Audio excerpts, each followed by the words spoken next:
Ba, may bitaw. Yun, tali mo. Ah, ang galing nga ng tali ah. Munti ka na. Ito yung inaabot na siya ng aso. Galit na galit oh. Tumakas ka na, Rottweiler yan.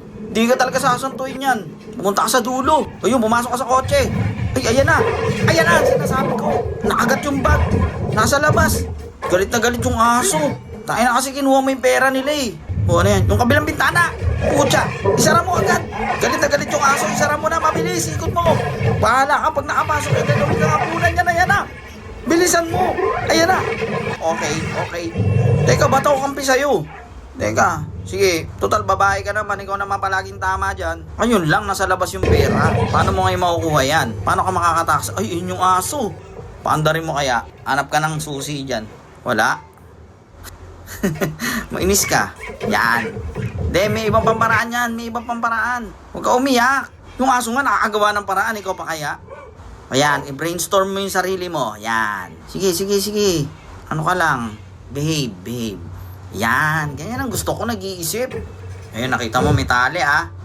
Ngayon, ang gagawin mo, lumusot ka dyan. Tapos itali mo dun sa compartment. Ayan. Diba? Magaling din eh. May isip din to eh. Uy, bumaba yung aso. Yung aso nag-iisip din talaga eh, no? Pero ang nasa isip lang nun, gagawin kanyang hapunan. Ayan, hatak. Pak, bukas. Ba, gumagawa ng trap? Sige, tawagin mo yung aso pagpasok niya, buksan mo ha. Ayan na. Di pa pala, sa gilid pa lang. Ayan na, pumunta na. Handa. Ayan na, sara. Blaga, tadyak, sara.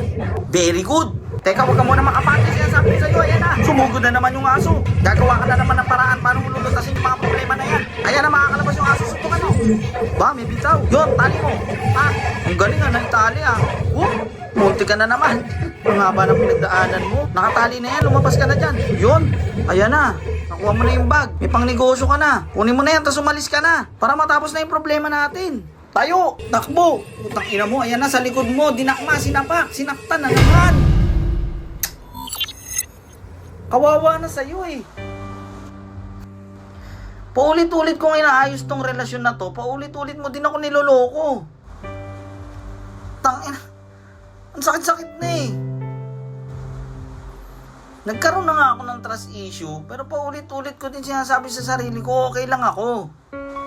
Alam mo, masyado kang kampante kasi alam mo na lagi lang ako nandito para sa'yo eh. Sabi mo, mahal mo ako. Pero wala ako sa priority mo. Pinabayaan mo ako eh.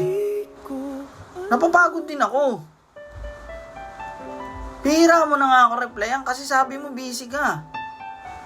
Okay lang. Tinanggap ko.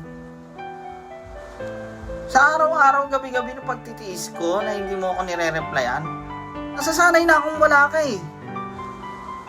Wala kang alam kung gaano kahirap sa akin to.